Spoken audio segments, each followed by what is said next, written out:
Hello! This is a completely different setup from last time. This is actually the setup I wanted to do when I first moved into this space, but with traffic noise and the fact that in the summertime there used to be a air conditioner over here with like cracks like on the side so you could kind of hear all the road noise, I kind of opted out. Also the lighting's a little funky, so we're trying it for right now while it's still winter time and I can keep the windows closed. So it's been a minute. I know it's been a minute. It's been about 3 months. Lots of things have changed. And I've backed off from the channel a little bit, mostly because I didn't know what to do or I was just too exhausted to pick up the camera at all. And that sucks and I'm sorry. And I know I'm capable of doing this consistently. I did it for a whole year back in 2019 and then of course everything happened and the whole thing just fell apart. And then it was moving into the new space, not knowing how to film in the space, all this other stuff, and I've been experimenting over the course of months trying to figure out what the setup's gonna be. And I also kind of backed off to think about exactly what I was doing the channel for. I knew I wanted to do a channel about theater because I knew I could talk about it for long periods of time. That worked for a little while and I was able to talk about things. Now that theater has kind of shut down, it's gotten harder and harder to talk about things. I could have done the Ratatouille musical, I could have done like the One Night on Broadway thing, but I wasn't really engaging with any theater stuff at the moment. I think it was just too hard, so I wasn't really engaging with that stuff. But then I thought back to what I wished I'd had when I was a theater kid in middle school and high school, and I realized the big thing that I was looking for was transparency about how the business works, all the way down to the nitty-gritty details. I felt like whenever I asked people in the industry or just people who were older than me for help or guidance, I would get a lot of stock answers, really vague answers, and I would constantly feel like I was being a little bit belittled, or people would assume I was looking for handouts and wouldn't tell me things. I wasn't looking to necessarily get an agent and manager by asking for one. I was looking to just figure out what is the process to do those things. If they had told me, you know, what I know now, which is get yourself booked on your own, that would have been more helpful. But what I was constantly told was I was being belittled and being told, you don't need to worry about that yet. And I didn't understand the audition process for musical theater at all, other than what I knew from school and community theater, until I listened to an actor podcast 10 years later where they broke down the union system and explained how non-union people get cast in Broadway shows. Because for years I had basically barred myself from auditioning for anything union because I was like, well, if they can reject me right out of the gate without seeing me, why am I gonna drive all the way there and sit in a room for 2 hours? Because that's how it was described to me. And that's not super far from the truth, but they just made it seem like a lost cause, which is not true. That's what I realized, that's why I made the channel, and that's why I do the audition diaries and everything like that, so I can show all the new people who are new to the business and new to all the little logistical weird little things what really goes down. And I've also seen some really great people on TikTok and stuff who are doing the same thing. They're showing you what a dance call looks like, what a real Broadway call looks like, rejections, genuinely terrible things that happen behind the scenes in the theater world that need to be exposed.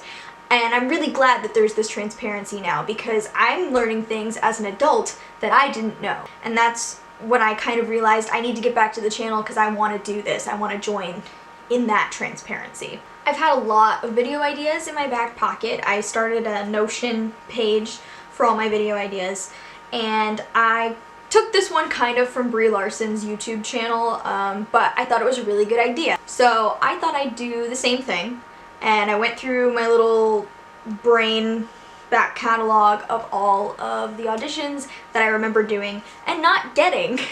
And granted, it's not a super long list because I haven't been at this for very long. This is a mix of professional and also community theater because a lot of my audition experience came from community theater before we started doing all of all of this stuff and started doing professional things. So I'm gonna read the list and I will kind of explain what went down for most of these things, and why I didn't get it, or why I think I didn't get it, or what ended up happening. They're in no particular order, so I'll try to explain around what time in my life this was. But without further ado, let's get started. The first ones of these I wanted to talk about was Natalie Goodman from Next to Normal, which might confuse you if you guys have seen my roll call video, because I did play Natalie in 2015. This was 2011 or 2012 when I auditioned for this part, because I auditioned for her twice for 2 different theater companies. And the issue with this one was just, I was not too young in age. I was like 14, 15 maybe around this time when I did this. But I was definitely too young in the look. I always look like a few years younger than how old I am. I'm currently 23 and I'm still auditioning to play teenagers. When I was 15, 14, I looked like I was in middle school. And it certainly didn't help that they kept having me read with guys who maybe were in their 20s or late teens, but looked like they were in their 20s. My mom did take a photo of this audition. You can't even see me. I'm so washed out, like it looks like I have no facial features at all.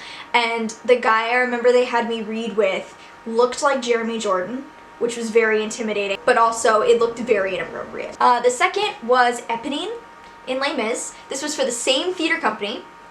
Again, too young. But I ended up getting cast in the ensemble, so that's one of the good things about Les Mis, is it's a really fun show to be in the ensemble in. And fun fact, our Eponine was actually Gabrielle Carrabba, who was the last Zoe in Dear Evan Hansen on Broadway. Hi Gabby, I see you, I follow you on Instagram, I love you. And I miss you. This was, it ended up like one of those like kind of happy ending things. Like I didn't get Eponine, but I had a feeling that was probably gonna be true because I was one of the youngest people in the cast besides the kids. But it ended up being really fun anyway, even though I got ensemble, because it's a great show to be in the ensemble in, and I got to wear so many cool costumes and like make so many cool friends, and my Les Mis experience was very fun. I even missed my junior prom to do this show, and one of our cast members during the wedding scene when we were all in our fancy garb or whatever took a prom photo with me on the night I was missing my senior prom, so that was nice. Number 3, Wednesday Addams, which from the get-go I realized was a bad audition. It was just a bad audition. I approached it all wrong. This was after a period of time I had been completely out of practice auditioning for theater. Just completely out of practice. I hadn't done a show in like 3 years by that point. I'd been doing college and other stuff. I just wasn't in the mindset. And I was also in a different weird like mental mindset, and the only way I can describe this is I was way too happy at that point in my life to play Wednesday Addams. Like that's the only way I can describe it. I had just come out of a really bad mental health place. I was doing really, really, really well. I was just in kind of a different stage of life. I sang Thoroughly Modern Millie at the audition. I showed up in open-toed shoes, which like is a safety no-no for theater. Like you don't wear open-toed shoes on the stage unless it's like part of your costume, but that rarely happens. I couldn't like do the dance. I was not tapped into this role, even though like I feel like on any other day I would have done really well. This particular day, bad. Just a bad audition. It just wasn't good. I picked all the wrong things. I did all the wrong things. It was just not good. When I got the call that I didn't get it, I literally was like, yeah, I figured. Wednesday Addams, if that comes back around again, I promise I will be better. I promise. If the universe would just give me another chance, I will be better. This one was a huge heartbreak for me. This was like one where I thought I did everything right and like nothing came of it. Belle from Beauty and the Beast has been at the top of the dream roll list since I was like little tiny child. It was one of the shows that made me want to do musical theater. Belle is my favorite Disney princess. If you can see above me, I don't know if you can. Beauty and the Beast is like my favorite Disney movie. I collect beasts. Like that's something people know about me. I adjusted my candle here so you can see that is my Beast candle. I have a Belle candle over on my mantle over there. Yeah, Beauty and the Beast is like my favorite Disney movie, favorite character, favorite Disney like couple. I love the show. I'm obsessed. And the same theater company I did Les Mis with was doing Beauty and the Beast that year. And at the time, I was torn between auditioning for that and going to a film school that I ended up not going to because I kind of discovered it was a bit of a scam. So this was not great, but I had already been accepted to said film school. So I initially thought like, oh, like I won't need to audition for Beauty and the Beast because I already know that I got this thing. And my dad, and I think my mom as well, had kind of an inkling that the school was a scam, so they didn't outright tell me they thought it was a scam, they just said, audition for Beauty and the Beast. Just don't count it out just yet. Make your decision after you audition for this. So I was like, okay.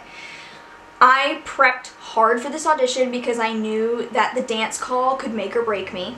So I found a bootleg online of the original cast of the show, actually, when it was in Los Angeles, and I watched it, watched the dancing, meticulously picked my song, meticulously studied the show, meticulously studied various versions of the character. I went hard on this show. Like, I was like, it's my dream role, I really want it. I don't want to be cast out because I'm too young or too this, too that. I need to be careful. And I crafted my audition outfit really, really, again, meticulously, and I just very detail oriented. And I went to the audition, and community theater auditions, if any of you know, like, they're pretty communal things. Like, you're not usually sitting outside the audition room kind of waiting to go in. A lot of times you're kind of in the theater space while everyone else is auditioning. And I very much kept to myself. I was super, super focused, didn't really talk to anybody, was just very laser focused on this audition. And I feel like that may have hurt me. I feel like people got a standoffish vibe from me when really I was just like in it. I sang my song, I read the thing, and I felt really good about it. I felt super good about it. I was like, okay, and I did the dance call, and that went off without a hitch, which is rare for me. I was like, felt so good about it. I went back home, and I was like, you know, it went good. I fully expected to get a call back. Nothing. And I was like, and then I found out the film school was a scam, and I was like, great, all my choices out the window. And that turned me off theater for another good few years. I was like, if I can't book the role that was made for me, what is the point? It took my therapist saying that role wasn't yours, that role wasn't anybody's. Like, you don't decide that. And I was like, yeah, I guess you're right. But that was the biggest heartbreak for me, was not getting Belle. Again, if it comes back around, I will try again and be better. This ties into the next role I auditioned for, and this one I actually got really, really close. It was for the same theater company that did Beauty and the Beast, and this time I was like, I'm not going to make the same mistake. I'm going to be a team player.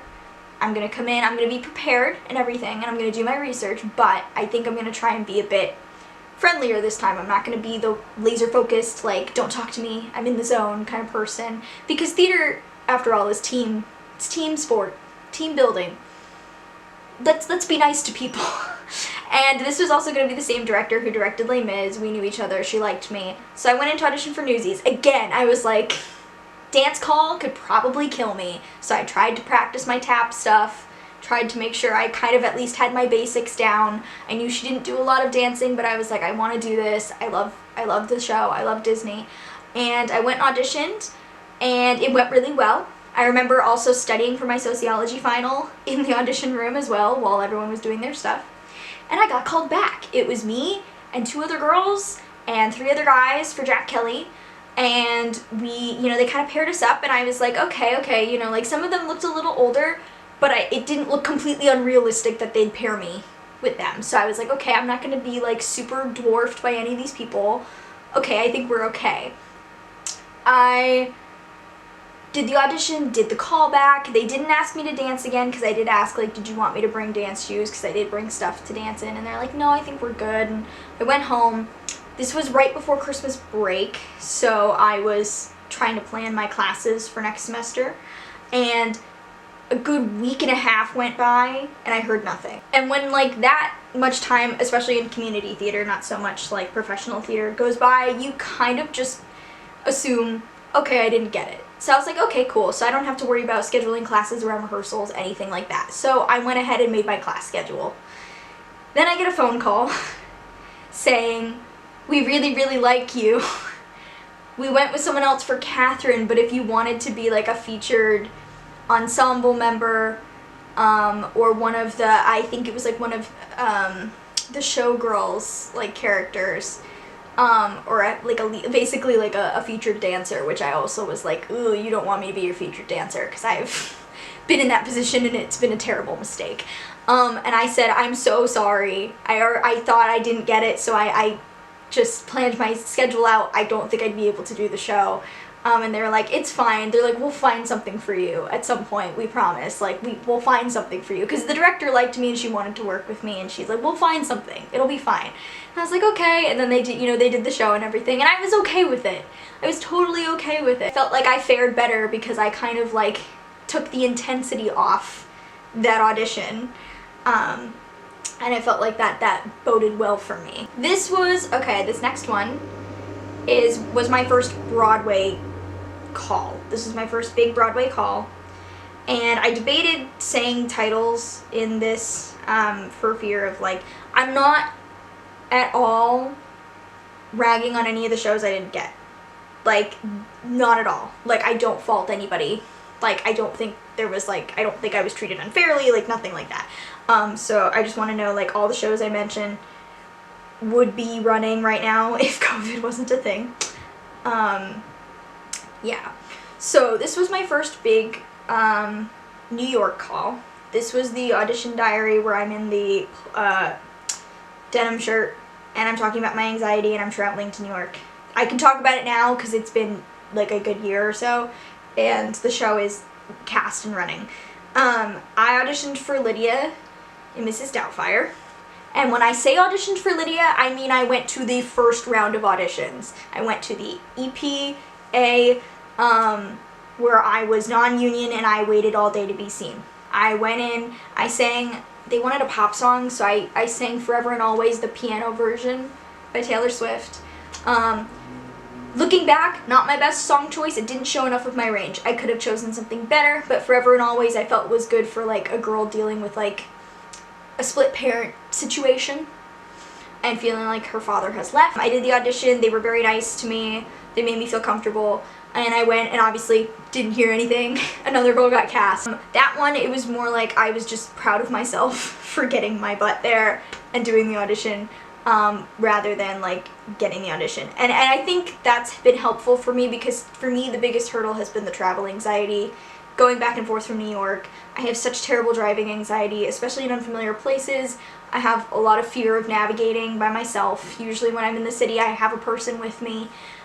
So that was like a big triumph for me. The audition was icing. And I think that helps because it helps me, again, take so much pressure off the audition aspect of it and do when the travel and the getting there is so much worse for me. So I feel like that helps me kind of leave everything in the audition room and go home and be like, if I don't get it, I don't care. The next audition was the last audition I did before COVID, and I didn't even make it into the room. I auditioned for a production. It would have been like, I think in New Jersey or somewhere. I actually forget what theater company this was for, but it was for Freaky Friday the musical. I don't mind Freaky Friday the musical. I like it. This one I stayed in New York overnight, and had to get up really early the next morning and do the whole lineup outside the door thing. And I ended up getting typecast out, which happens when an open call like this happens. By the way, this was open, this wasn't equity, which meant like all of us had an equal opportunity chance to be seen. And open calls are a lot more aggressive than EPA calls. I learned that very quickly. I remember like the doors, like they couldn't even let everybody in the building because of like fire codes. They knew they wouldn't be able to see that many people, so they did typecasting.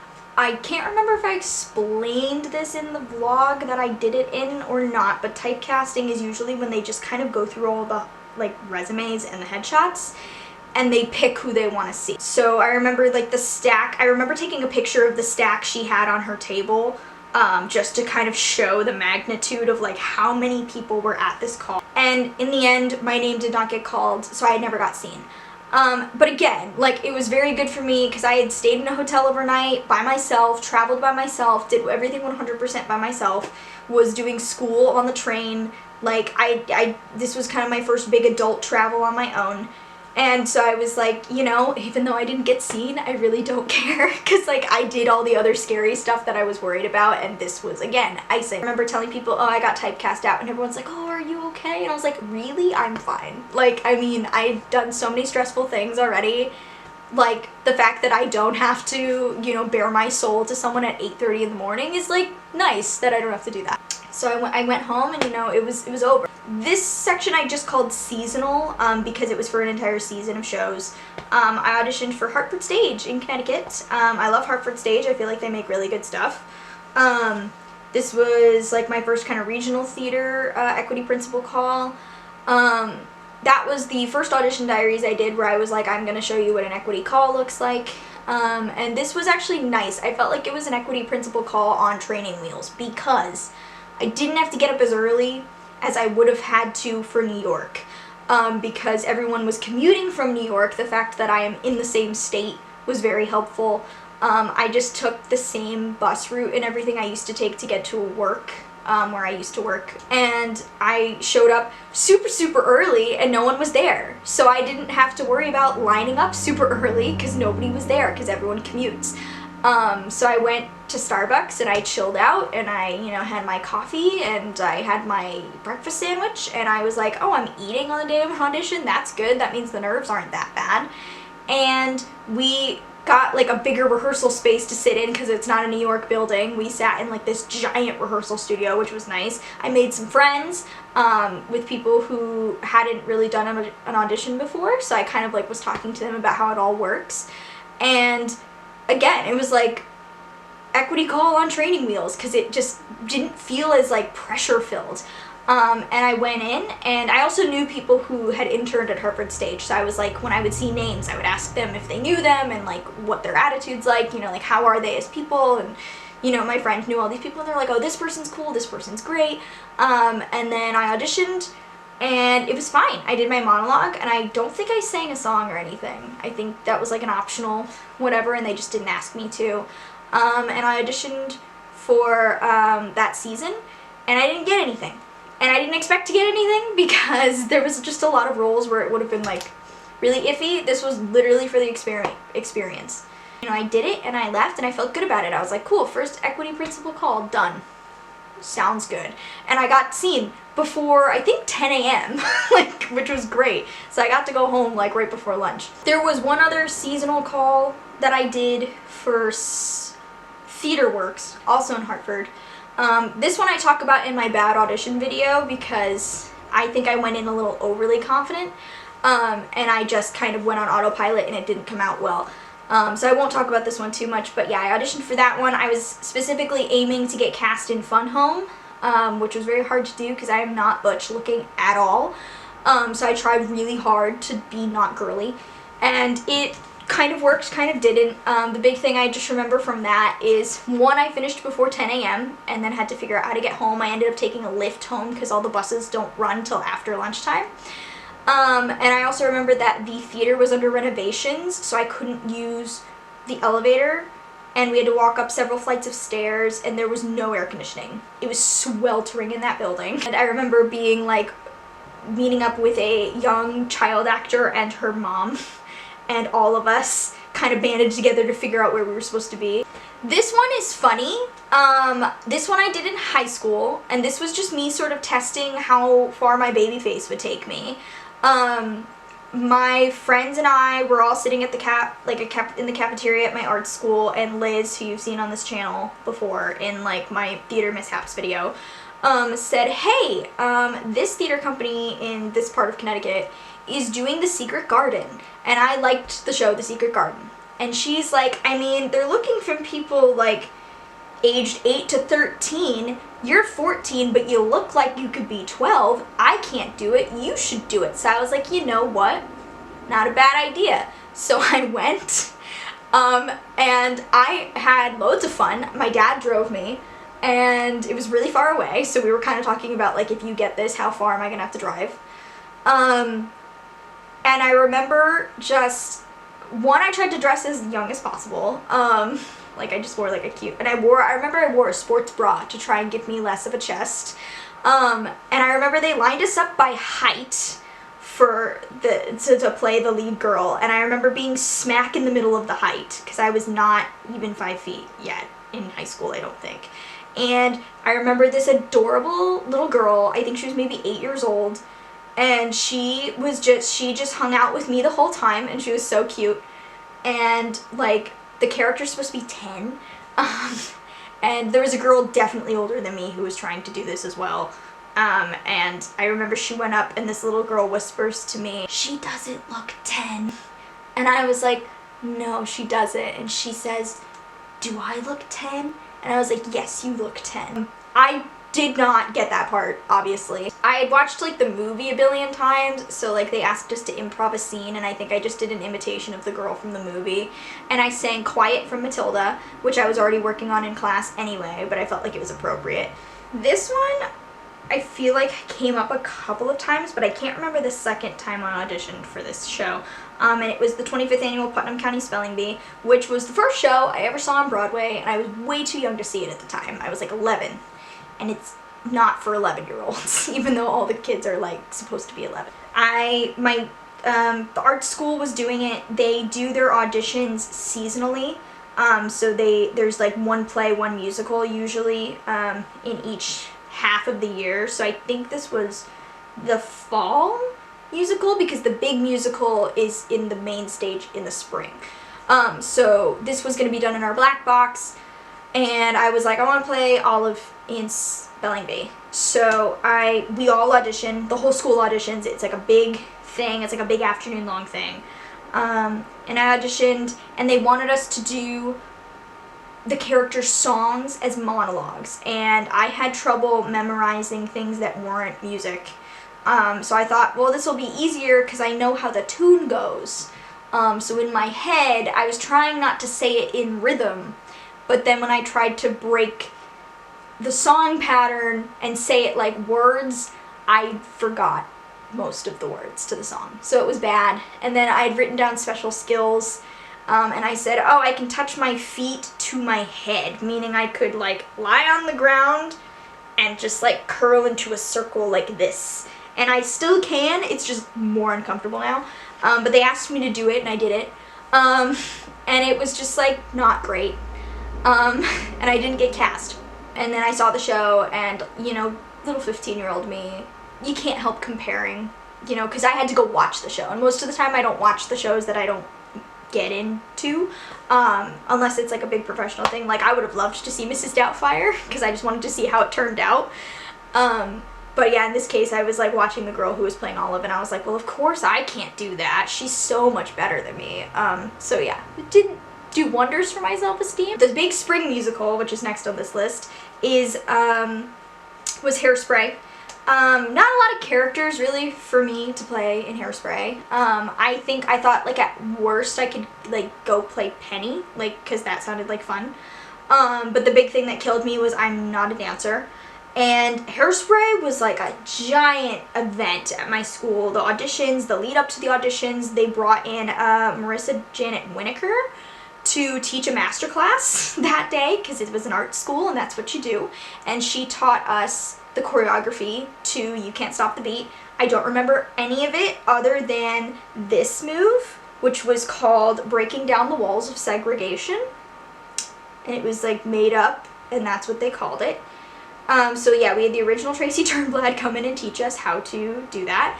And it was like super fun and everything. I auditioned for Hairspray, but I also remember like the week before, my department had posted a list of like basically banned composers that you cannot bring to the audition, and it was 90% of my book. And I was like, oh crap. And I had to go find a song from the 60s, so I think I did Say a Little Prayer from Promises, Promises by Burt Bacharach. And I also couldn't read music. I struggled with that. It was just not fun. It was a show that did not play to my strengths at all, and it showed. Also, it was department-wide auditions. So on the same day I auditioned for Hairspray, I was also auditioning for a play in the theater department.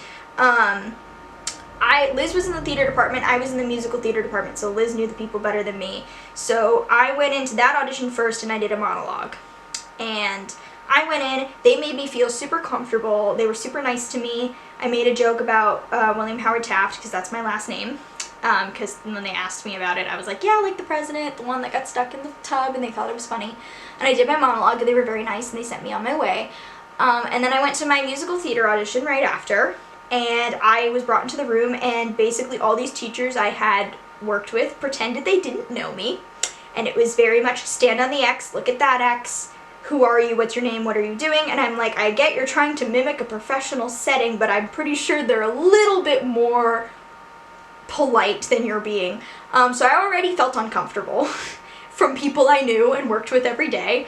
Sang the song, I think it went okay. I don't remember much from that day. And then I got picked up and I went home and I didn't get cast. And it was like me and one other girl that did not make it into the cast of Hairspray in my class. And that felt really bad. And my parents were also a little bit mad because they were just like, don't you have to get cast before you graduate? And I was like, yeah. And they're not casting me, so I'm not really sure what's going on. But it's also like, you know, it's a school and it's competitive, so like it's fine. And then I left school after that to go back to home high school for various reasons. This one was a fun one, and I still have footage from this tape. I auditioned for, it was like a really small TV series adaptation of the Gone series, which was like a series of YA books, which actually I feel like may have morphed into The Society, because it's the same premise. So I wondered if they took the Gone books as like a starting point and then made The Society, but this was called Gone. And I don't remember which character I auditioned for. I remember doing a scene, and my sister was my reader, and I did a whole scene where I was talking about Sam and like who's gonna take care of the kids, and like we need to get diapers, and like who, you know, who's gonna like do whatever, you know, all the parents are gone. And I remember reading the book like on ebook at my office job and like trying to get a sense of like what this story was. And I remember it was like my sister told me like she saw a lot of stuff on the internet about it where they were just like, oh my god, they're making a Gone series, and I never heard back, never heard any feedback. Obviously I'm not cast in a TV series. This other one was like this was from my manager who does my like TV and film like submissions, and it was just, she didn't really specify what it was. It was for Discovery ID. And it looked like I was gonna have to go in and get like COVID tested and like do all this stuff, and then it ended up falling through. So I never really found out what it was. And then the final one was the biggest open call I've ever done, and it was for Zoe in Dear Evan Hansen. I did this a year ago with my dad. We went to see Beetlejuice the day before, and then I went and auditioned for Zoe the next morning, and I sang Kelly Clarkson's, what was it? Oh, Breakaway. I sang Breakaway by Kelly Clarkson. I sang the really high end part to show off my voice. And I ran into some old friends, and that was fun. And I had a really good day. And went home, and they said, okay, don't expect to hear from us for months. And I was like, cool, whatever. Anything can happen. Went home, and then COVID hit, and there's no theater. So it really doesn't matter, does it? So I hope you enjoyed my failures. There's just like, auditioning is so weird. Like there's so many reasons why you don't get something. There's so many weird reasons why you don't get anything. If you guys want to hear more about like what the audition process is, I'm thinking about making like an acting basics video, just like really basic stuff that you need to know, where to find auditions, how to prepare, things like that. I also have like a list of resources I can give on how I learned about the union and how I learned how to audition, because I have to say there's a lot more out there than when I was younger. And I've got there's just a lot more people being really upfront about it now, and I think it's really helpful for like theater education, especially if you're not going to performing arts school or getting a BA in musical theater. So I felt like I missed out on a lot of stuff when I left my performing arts school. Like I missed out on a lot of connections and a lot of business things that I had to learn on my own. So if you guys have like questions, let me know. I get so many questions, mostly about where to find auditions, so I do want to do something like that. But yeah, if you like everything, follow me on Instagram, the link's down there. Follow me on TikTok, I will also include that link down there, because I've done a ton of stuff on TikTok. That's a bit more me talking about like my not so great theater experiences, just like I've had some weird theater school experiences, stuff that's just not great. But if you want to hear some tea, go to my TikTok. But yeah, I hope to keep up with this. I've got video ideas in my back pocket. I've got stuff scheduled for filming. I'm gonna try and be consistent. I don't want to make any promises, but I'm gonna try and be consistent. I've got a list, and I'm hoping to stick to it. So I hopefully will see you next week.